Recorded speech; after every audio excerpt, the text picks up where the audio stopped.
Yeah. Yeah.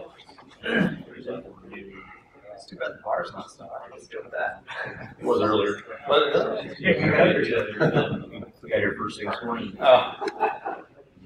I flew in. I got here at like 12:30, something like that last night. Really? I had to come from Dallas. You live in Dallas? No, I live in Tulsa.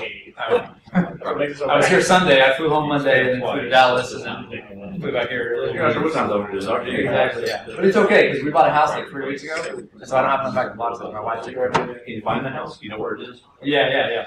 I live here. Yeah, once I get home. Honey? I don't know how many.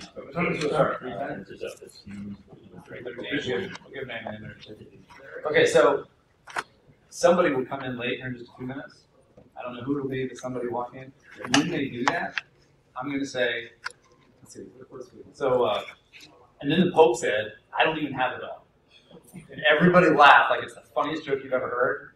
And then they'll be the one like, what I don't get it. The joke will be them, Awesome. I've tried that twice. One time it worked out great, and the other time nobody came after that. I was waiting on the edge of my seat. That was the most exciting part of your presentation. That worked out. Doesn't say much.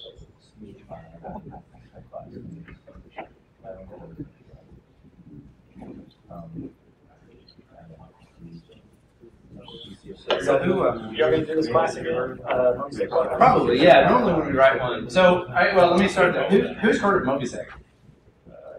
A couple, 2, 3. Somebody used it? Kind of, sort of. Downloaded it at least. Was that parts of it? Okay, until it. But yeah. So I'm assuming nobody's contributed back to it. I mean, Kentucky is calling. Not me. Hold on a second. Who's Nathan? Yeah. Yes, sir. The airport. Where am I? Paroquet Springs Conference Center in Shepherdsville. Hello? He's like on the Shepherdsville. I'm at the Paroquet Springs Conference Center in. This is pretty recorded. Awesome. In Shepherdsville. I apologize for this, guys. Okay, thanks. Bye. So I got to leave like right at 4. It was like my only chance of getting home tonight was before. My wife was like, "You're coming home tonight." Like, we have an 11-week-old daughter too. Oh. I have a 5-year-old and a 2-year-old. So yeah, she's like, "You're coming home tonight." So I'm gonna go ahead and get started. So did anybody take the MobiSec course at DerbyCon? I'm assuming not. Great, because if so, this would be a huge waste of your time. I'll talk about MobiSec in a few minutes. I've got special things hidden in the slides. Is anybody that one guy that likes to point out everybody else's mistakes? Or lady? So where I come from in Kansas, in Oklahoma, guy is a gender-neutral term. So when I say guys, it's gender neutral. So anyways, I hid mistakes throughout my slides. Anybody that can find them is surprised. All right. So if you see a mistake, hold your hand up, point it out. The other thing is, don't be afraid to interrupt me. Like I mentioned, I got to go like at 4. My cab is supposed to pick me up, hopefully. So I'll be running out here shortly after. But if you wait until the end to ask questions, it may or may not happen. There's my contact information in case you do need it. About myself, I'm a senior security consultant for Secure Ideas. I've been doing various InfoSec roles for the past 8 years or so, mostly in the PCI world. I work for a point-of-sale vendor. I feel I'm a recovering PCI professional. Is anybody a recovering alcoholic? Nobody wants to admit it. So, it's one of those things they say. You're never a former alcoholic. You're always recovering, right? Because I always somehow get pulled back into those QSA discussion roles. I try to stay away from them. I was not a QSA, but I got really close. Open source contributor occasionally to various projects. Created Kismet log viewer into. Somebody use Kismet? You ever try to combine a whole bunch of logs? You get all these different logs. In the new version, not the old version. The old version, there's lots of ways to do it. But in the new version, you have all these different logs, and there's no way to combine them, right? So I got tired of that and created a little program that takes a whole bunch of logs, combines them all into one, and then lets you sort them and compile them yourself. And I also helped author the Secure Ideas Studio MobiSec course we talked at DerbyCon a little bit. That's a huge Is that a area. mistake? That's a good Which one? The bomb bullet. Well, oh, so no, I really was. I was recently voted the world's sexiest man. My wife was the only one I remember to melt the ballot to, but I won. It was a landslide. That's why I thought so. So today we're going to talk about MobiSec. Why is it? Why are we even here? What is it? How do we use it? And what's in it? How many of you guys do some type of offensive pen test or offensive assessments? 1, 2, 3, couple, 4. Okay. What about defenders? Majority of the group defensive, information security, technology. Those are the cool guys. Developers. Pretty good group of developers. Okay, that's good. How many fun developers? Mess stuff up. Well, management. Management. You okay? I'll try to talk slow for you. So and I already mentioned if you have questions, interrupt me. So, why is this mobile apps? Are they common? I read a stat the other day that said there are more there are more cell phones in the U.S. than there are people. How many people have a cell phone in the property? No, let me ask that. How many people don't have a cell phone in the property? Okay. Who has more than one on them? I've got 3. Anybody got more than 3? Okay. So, yeah, my boss, Kevin Johnson, if you know him, I think he has like 17 cell phones. That may include tablets, I don't know. I mean, it kind of comes and goes and gives them away, so who knows. What's that? He has the utility bill. Utility bill, yeah, right. So they have important data on them or something. I mean, what's not on cell phones nowadays, right? These are basically little computers that we carry in our pocket. They're smaller, they're cheaper, they're more powerful. When I was in, I don't remember, in the mid-90s, the joke when the internet was first starting to hit everywhere, small towns and everything, it was the information superhighway was coming through our town. The on-ramp to the information superhighway. Now we've got this information superhighway in our pockets. The joke just doesn't come out quite the same. But it's everywhere. We have access to all kinds of data at our fingertips. The cab ride down here last night in the cab, I was able to pull up and give the guy directions because he couldn't find the place. But what's really crazy is how powerful these things are. So an interesting stat here, the original Mac could do 1 minute, so 1 million instructions per second, the original Mac. The iPhone 4 could do 2,000 minutes. So the iPhone 4 is 2,000 times as powerful as the original Mac. That just tells you how far we've come in a short time. So who really cares? Who do they affect? Who don't they affect?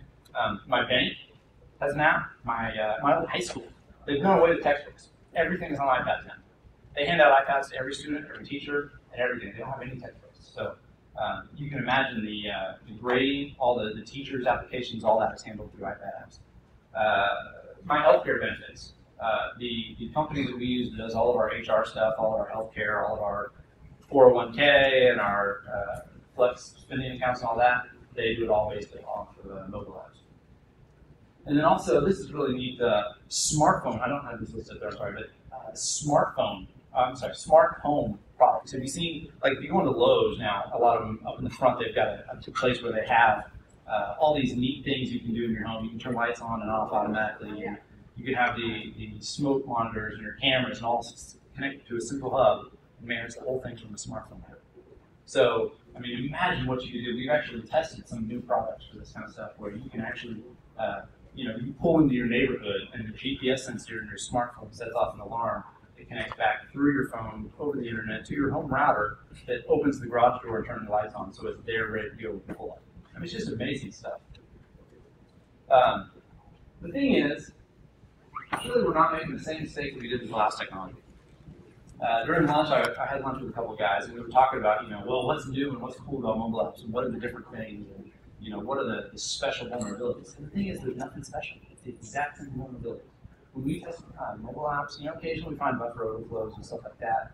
It's a lot of cross-site scripting. It's a lot of cross-site forgery. It's a lot of SQL injection.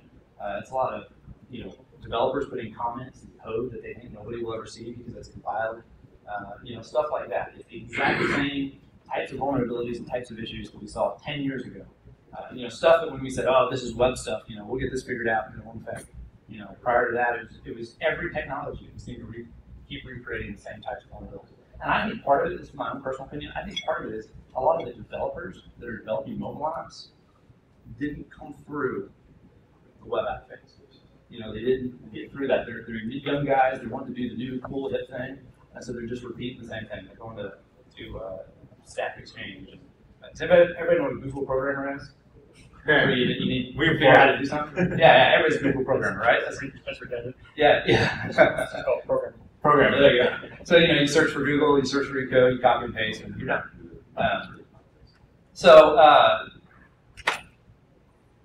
When it comes to assessing mobile apps, we said, let's create something. Let's put together something that will make this easier to do, because we started doing this a lot. That's where we're doing this a lot. So we came up with some specific design objectives about what we wanted to create. We wanted to build a live testing environment on Intel computers, basically something that I can boot up on a CD or a virtual machine, on my Mac, on my PC, whatever. We wanted it to be based on an OS that everyone's familiar with. We went with Ubuntu because that's what everybody's using. It's a cool thing nowadays. I suggested Slackware, and everybody said no because nothing would work. I didn't really suggest that, but I hate Slackware. We wanted it to be open source and distributable. We wanted it to be structured aligned to testing methodology. And that's because most assessments, even if you're doing it from a defensive perspective or really trying to look at how this works and whatnot, you still have to do it from an attack perspective. We'll talk about that in just a minute about how and why. We wanted to include easy to find and use tools. We wanted to make it easy to find and use tools. And the reason for this is there's lots of cool development going on. There's lots of cool research going on. And some guy over here in Israel comes up with a really cool tool, and he announces it to his friends, and it goes out. And maybe he does a talk at DEF CON in one of those rooms back in the back that nobody ever makes it to. Nobody ever hears about it. Maybe he's not big on Twitter and it doesn't get around. So unless you're in these certain groups, you don't always hear about the latest tools. Or maybe you just got a real job and you got to work all day and you don't have time to go play and try out the latest, greatest thing. So what we wanted to do is kind of figure out, okay, what are the tools that we find ourselves using all the time? What are the best of the best? Because there's 100 different ways to try to decompile some Java code. But what's the best way to do it for this Android app? And then make them available on an easy to use way with a menu system that if you don't even know what you're doing, you can poke around and start figuring stuff out. We also wanted to include development kits and emulators so that when you're first getting started, you can play with stuff and mess with stuff, and you don't necessarily have to have devices to try this all on. And sometimes, quite honestly, just running an app in an emulator is easy, depending on what you're doing. If you're on an airplane and you're trying to combine, I got mine. I tell you, if you pull can't talk. What do you call it? Wireless access point.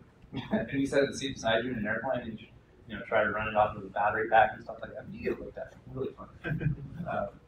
What's that guy doing? I think he's a terrorist. He's got a long beard. I will say this. Since I grew the beard, it's been about a year or so ago, I have been randomly selected for pre-searches more times than you imagine. I went to Guatemala 3 out of 4 trips. 4 flights down, I got randomly selected.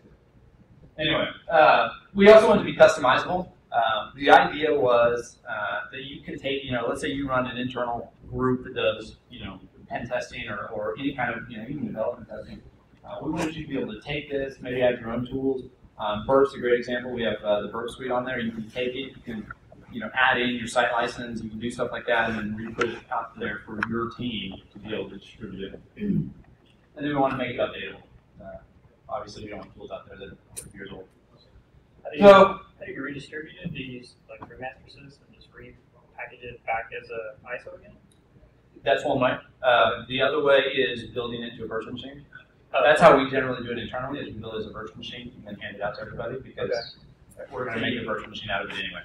Normally. Out of VirtualBox or VMware or something? We use VMware Fusion internally, but yeah, it should work fine with VirtualBox or VMware.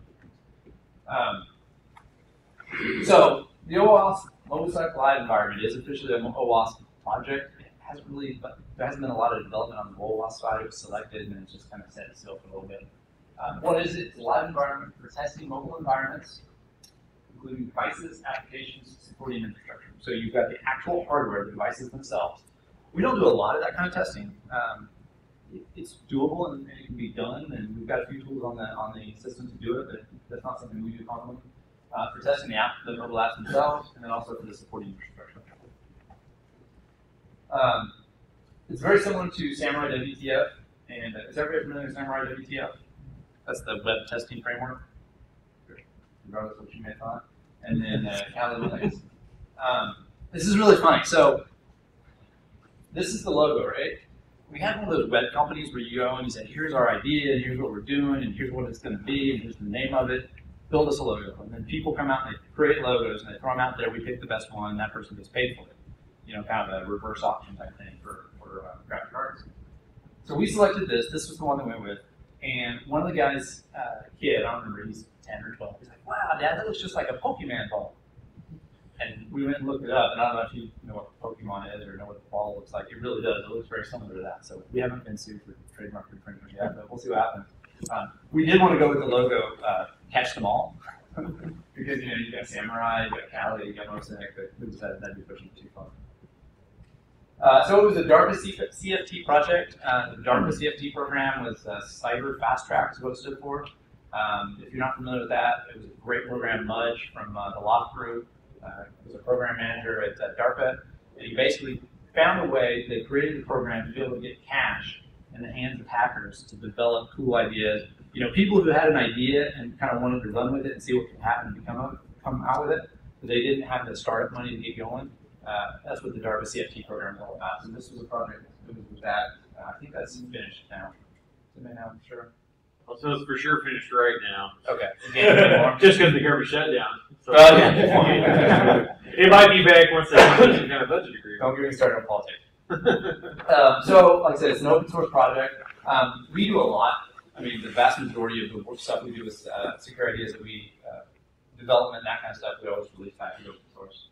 It's just part of our community, I guess. So there's the version releases. You don't care. The 1.2 was released in September 2013.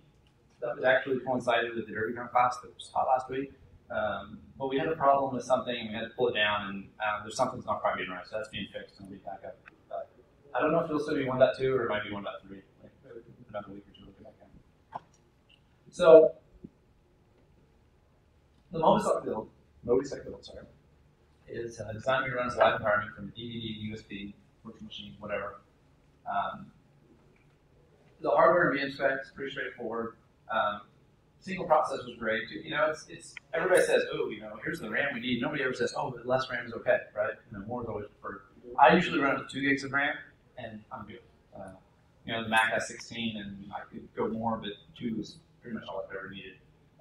If certain functions you do, you know, there's certain things that might be beneficial to have more, especially if you're doing like a big app and you're running Perf. Perf can tend to be pretty memory intensive. And then you can also use, if you have USB support and 802.11, you know, depending on what type of testing, what the app does, you can actually do stuff like that. We have tools in there to support the Ubertooth for Bluetooth testing, and then also for Wi-Fi and all. And there's a link you can download at MobiSec, professionalevil.com. That URL, professionalevil.com, that's part of our branding. That's basically a site that we're setting up just to host our open source stuff. There's a lot of things that we do that we don't necessarily want to say, this is secure ideas, but I mean it is, but it's more of this is the community side where we're just getting stuff out for people to play with. So that's kind of an idea of what MobiSec is. Now I kind of want to look at, you know, how you use it, how can you test with it, and stuff you can do. So the first stop is building a mobile testing lab. You know, if you've never done any kind of mobile device testing, there's some things you kind of need to get started. First off, you're going to need a couple of different systems. Linux obviously is necessary. That's what MobiSec is. I wish I could say that every tool that's out there runs on Linux, and we could just give you this one environment and you're good to go. Unfortunately, that's not really the case. You know, you can run a lot of stuff with that. You run the emulators and, you know, for SQL map, SQL map, stuff like that. But there's also things that only run on a Mac. So, for instance, if you're doing iPhone testing or iPad or iOS, whatever, the Xcode IDE environment only runs on Mac. Microsoft, or Apple, in their great wisdom, decided if you're going to test our products, or develop it or anything, you have to have a Mac to do it. So, you know, it's very helpful to have a Mac when you're doing this kind of testing if you're going to be testing any kind of iOS device. You've also got like the iPhone configuration tool, which can be used to. The idea is, you know, if you're a corporation that has, you know, 100 different iPhones that you're handing out, you can configure them all singly with this one tool and hand them out. And then on Windows, there's things like Fiddler's great for proxying traffic and interfering with it.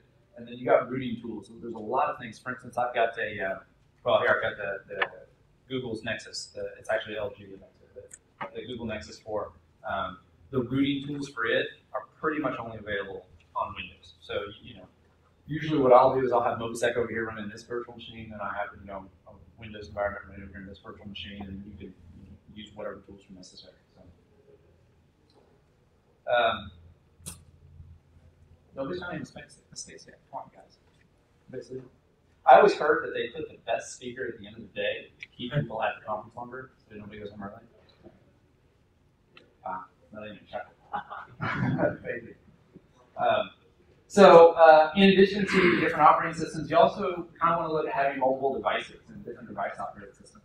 Now, if you're just testing one particular thing and this is all you're ever going to test, then yeah, run with that. But you want to have some Android devices. There's lots of options. I threw up some examples there.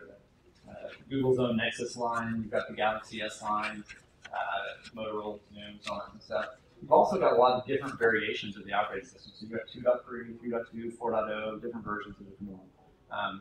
When we do testing, a lot of times we will test. So for instance, 3.2 is primarily on tablets only. 2.3 is mobile phones only, 4 stream. It could be both depending on the situation. Sometimes you'll find that applications run differently in 2.3 than they do 4.3. Also, be careful with generic Chinese models. It's very cheap and easy to get Android devices nowadays. You may have problems when it comes time to say, hey, I need to root this device, and how? Because all the rooting tools are based on what kind of devices, and I don't know.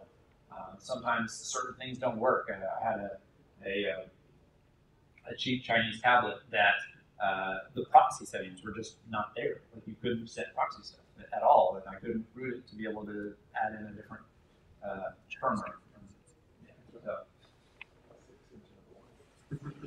So iOS, there's lots of different iOS options there. And again, you want to have like iOS 4, 5, 6, 7, different operating systems just to be able to try different versions, try your app on different versions and see how they work. Windows, there's fewer options, but they're out there. BlackBerry, nobody uses BlackBerry. Does anybody have a BlackBerry? Nobody uses Windows. Yeah, one guy has a BlackBerry. Well, you got your mistake there on the Lumia. All right. Does anyone have a BlackBerry that What's was the issued by their? Go ahead. The Lumia. Alright. You got it? Oh, I almost got it. That's pretty cool. 4 gig going drive. Yeah, so people use Blackberries. As far as I can tell, nobody's actually developing apps for BlackBerry. In the last 6 months, 15 apps or so maybe I've tested. None of them have been Blackberries. There's actually one company that's responsible for almost all the BlackBerry 10 apps. Okay, so then maybe they do their own internal development. I don't know. No, like it was like some study already. It said like this, like did you guys read that? Yeah. Really? Yeah. BlackBerry. It wasn't research in motion. I was gonna say Ren was like propping him up Yeah. on that. Come on, keep doing it. So They're across the street. Might be a shell corporation, but yeah. Okay. Windows, there is some development going on for Windows phones, and there's a few out there. There are some tools in MobiSec for both of those. Well, there's some links to tools, and I'll explain that in a few minutes. So you're ready to do some testing, and I'm not going to spend a lot of time. This isn't a class on how to attack and how to do that kind of stuff. But there's a few things you kind of need to think about. First off, what's the goal of the test? What are you doing with it? Where are you going? Which apps and servers are included? Are any servers or features specifically listed out of scope? One of the first things you do when you boot up an app and you've got it going through your interception proxy is you want to make sure you're not attacking infrastructure on the web that wasn't intended to be part of that app. So for instance, if you've got your app going through Burp and you open up the app and it may have links to whatever, depending on what your app is. Maybe it's a banking app and it's got links to federal banking guidelines or something. You don't want to start attacking those kind of sites. And then also, what of the backend infrastructure is included in the test. What user account level should be tested. One of the things we always recommend is have at least 2 accounts for each level of user testing. So if you're testing, you want to see what can a user access administrative functionality, but you also want to see can a user access another user's data. Get permission. You won't leave it in an orange jumpsuit. So, if you go to Google Images and search for orange jumpsuit, right? Scroll through 3 or 4 or 5 pages. There's only one picture of anybody who looks good in an orange jumpsuit. Vanessa Hudgens. And my boss said that's inappropriate. So it's really not. It's it's a normal looking picture, but apparently somebody might be offended, so we couldn't put that in here.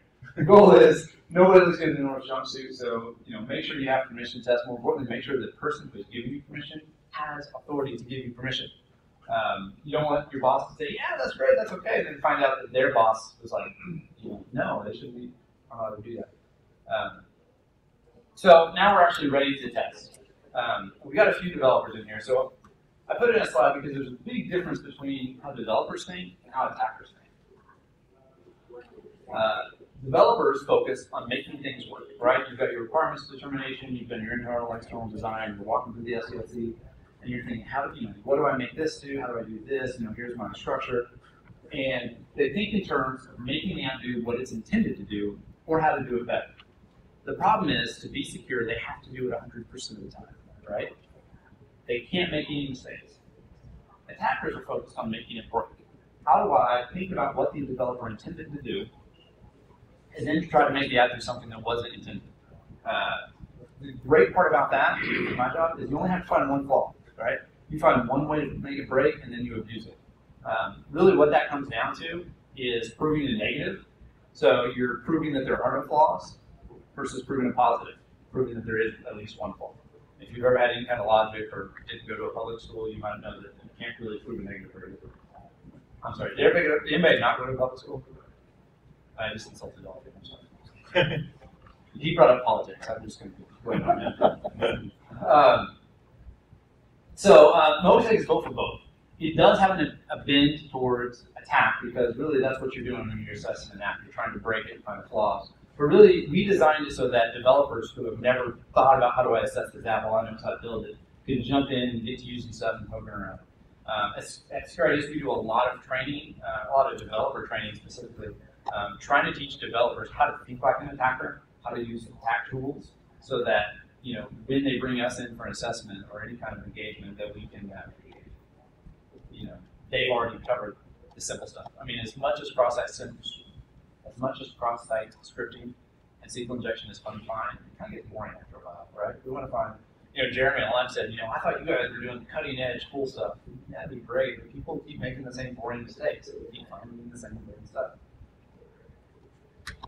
So with testing, there's a really basic kind of general methodology that's been accepted. You do reconnaissance, you do mapping, you do discovery, you do exploitation. I'm not going to waste time on that because I'm running short. But that's, in theory, how things are supposed to work. In reality, it looks more like this. You have reconnaissance, mapping, discovery, and exploitation, just like before, and you still do the generally same clockwise motion, but you bounce back and forth. You're over here, you're doing some recon, and you see something cool. Hey, that's cool. Let me come over here and bang against that real quick. Okay, now let me go back and do some mapping, and you're maybe doing some discovery while you're at it. You find something else. Let's jump back. You do some exploitation. You kind of jump back and forth a little bit. And that may have to do with the fact that I'm ADD a little bit, and most of my coworkers are. But that's kind of generally how we do assessment. Our general rule of thumb is 5 attempts or 5 minutes. So if we see something that says, "Ooh, that looks fishy," there might be a SQL injection there or something. We'll bang at it for 5 times. If we've spent more than 5 minutes, okay, let's move on. The thing is, you don't want to think you have maybe a flaw and spend all of the time you have set out for that engagement banging on that one flaw, and then miss all the other stuff in the application. So that's kind of the general idea. We talked a little bit about the assessment process. Now we're specifically going to look at MobiSec. We built a menu and directory structure that's very similar to other environments. If you've used Palette, if you've used Samurai, you can boot them up and you click through and you find what you're looking for. And as long as you actually read the menus, I'm amazed how many people are like, I don't know how to find this. Well, but the menus are so long and complicated. Well, did you read them? I mean, they're pretty straightforward. As long as you read it, it's pretty straightforward. We have things set up in the development tools. So you've got emulators, you've got IDs, those kind of things. We've got device forensics. We've got penetration testing tools, and then each one inside that is broken up into recon, mapping, discovery, and exploitation. We've got some reverse engineering tools and then some wireless analyzers. So with that, we're just going to do a quick demo. I'm going to jump over here and I'll have to shut it down. Fortunately, it doesn't take long to do that. So, MobiSec, boot it up, pretty straightforward. Does anybody know what the MobiSec password is? Oh, yeah. So you may have noticed, actually you probably have noticed, let me go ahead and point it out, version 1.1. I actually had version 1.2 and I made a mistake. I guess it was yesterday. Copied files and I overwrote some files and then I crashed my current version that we've got working, and so I had to pull this up quickly. I don't remember who said it. I think it was a coworker said Linux is an operating system that treats you like an adult. So it doesn't warn you, are you sure you want to do that? No, really, are you sure? It lets you make mistakes. You sure not put my finger on it. So anyways, it boots up. Again, you've got a pretty straightforward Ubuntu environment. We have a big, fancy, nice thing saying, here's how to set up your firewall so that you can access stuff from outside. If you want, if you want to connect from a device. Go back. Within the menu system, there's the different sections I was talking about. You walk through here, we've got development environments, emulators, simulators. Now, some of these are interesting. So, for instance, I can start up the Android SDK manager, load that up just fine. The Apple Xcode IDE, well, like I said, we can't put that on here. So if you put that, what you're going to get instead is a description of the tool, what it is and what it's used for. You're going to get whether or not it's open source. You're going to get the download URL, so where you can specifically go to get it. Directions on how to install it, whether or not it requires registration, the platform it can run on, and all that. So again, if you have no idea where to start, but you're coming in here and saying, hey, I'm going to start running through some of this stuff and playing with it, you can learn about these tools right here. BlackBerry WebWorks, exact same thing, similar structure or style, so you can figure out very quickly what it is and what you're getting started with. So, moving on down, there's a number of tools for forensics. The SIFT workstation is a good example of another one. The SANS investigative forensic toolkit is actually a virtual machine. Well, we could have put a virtual environment inside of a virtual environment and nobody would use it, because that's stupid, right? So again, we had the links to it where you can download it and get it and all that kind of stuff.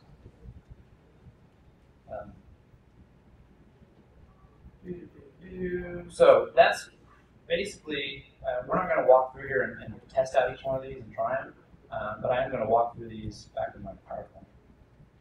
I'm just going to show you what they are. So the development tools, there's several different things.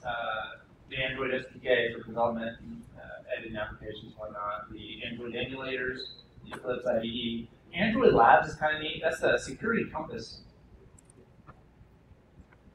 I think that's not cabbage. I can be sure. Is that yellow cabbage right on it? Can I see it? Okay. Android Security Compass put out this product. He's calling. I'm sorry, I just got to take this call. Yes, sir. Yes. Are you at the convention center? Okay. Yeah, I'll be there in 15 minutes. Can you just stand there and keep the meter running? At the convention center?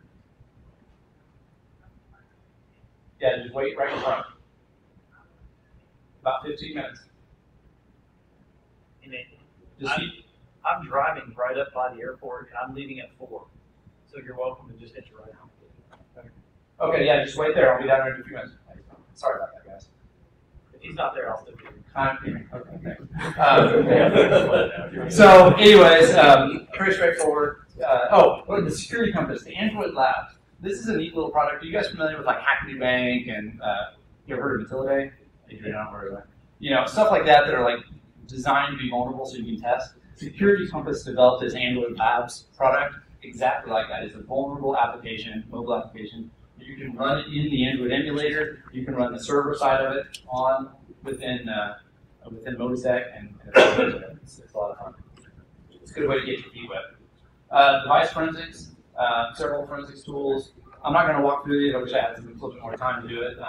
VidCam is basically designed for old CDMA phones for pulling phone book information, contacts, and all, calendars and that kind of stuff. Foremost is a file carver. The rest of them are pretty straightforward as far as what they do. Okay. Mobile infrastructure. This section is mostly informational, so we've got links to the BlackBerry Enterprise Server Express version, which is free. Anybody can download it. It does require you to have an Exchange server connected to run. Google Apps Mobile Management. This is basically a program that you can run. You just like to search you can install it on your device and then manage it. Somebody use Google Apps to manage your domains for things. I use it for my personal domain. I haven't really played with Google Apps Mobile Manager. But basically, you can do mobile device management from within Google Apps. And then the iPhone configuration tool. So mobile assessments are very similar to web app pen testing, same requests, responses. The apps are basically just the presentation layer. So if you think about it, you've got a website, you're making requests, you're getting responses, you're presenting the results to the user and all that. Then you add something like Flash, right, or Java. All you're doing is changing the presentation. The background is all still the same. You know, you may be using SOAP, you may be using, RESTful connections, but for the most part, it's all the same. You're just changing the presentation layer. That's effectively what mobile apps are. So you're just changing the presentation layer. Same common vulnerabilities. The OWASP top 10, almost all of those can be found within mobile applications. I wish there was neat, cool, new stuff, but there's not. The differences are really environment specific. So, when you're doing mobile testing, how you test for certain things in iOS or Android, Windows, etc., are just going to be a little bit different, but that's more just specific to those environments. So penetration testing, when we look at MobiSec, it's often the recon section is often underappreciated. Most people don't realize how much information you can get online from reconnaissance. Lists of targets, resources, users, internal systems, all kinds of information that's out there. There's 2 tools on MobiSec currently. There's Maltego CE, which is a great tool. If you haven't used it, I know Adrian's got a lot of stuff on Iron Geek about it. And it's Seek, which is a search engine assessment tool. It's another tool similar to Recon NG, similar to Maltego. It basically pulls a lot of information off of search engines and whatnot. I hadn't actually seen that until we started. One of the other guys showed me that with MobiSec. The mapping phase. Again, the first step is to get the application. So you can get the source code, which would have to come from the developers. You can get the compiled code, which with iOS would either be an IPA file or would be an APK file with Android. BlackBerry I'm not going to talk about, and through Windows I haven't done enough getting that type of code, so I can't tell you. From an app store, not the app store, because remember Apple patented the app store, so there are lots of different app stores for each device. Sometimes you can get devices directly with that. Often when we are testing a specific application, we will get the test version of the application before it's gone live. It's not actually in the app store, but the developers will give it to us directly. There's a number of tools there. Tool for making custom word lists, Durbuster, Fierce, Snaketoe, in-app. These are all general hacking tools that you use for web app tests or even network tests in some cases. They're the exact same type of tool that we use for mobile tests, testing the infrastructure, what's going on, and mapping out how the application works. Actually, does anybody know where NIC2 came from? Name? NIC2? Really? Well, it depends. It's either the day the earth stood still or it's Army of Darkness. That's close enough. Well, does anybody remember the phrase? Quadru Verada Nicto. Nice job. All right. You get a t-shirt. That's the only t-shirt I got myself. And I didn't want to look back home. NIC2, Kalatu Verada Nictu. Oh, you just freaking let the Army of the Dead up, man. Go watch The Day the Earth Stood Still too. Not the new one. The new one kind of sucked. Go watch the 50s. So when it comes to intercepting traffic, on the Android, you can set, so you've got 2 styles of intercepting traffic. You can do it on the emulator, you can do it on the device itself. In the emulator, you can basically use in the Android, what does that stand for? Android Virtual Device, thank you. You can add -TCP dump to actually capture the traffic. You can add -HTTP -proxy, and you can look up the actual command line how to configure that. But you basically just put the proxy server and port number. On a Mac with the emulator, you actually have to change the Mac's system proxy, which is weird, but that's the way Apple rolls. On the device itself, this is worthless. You can't see this, but on my Nexus, that's what it looks like.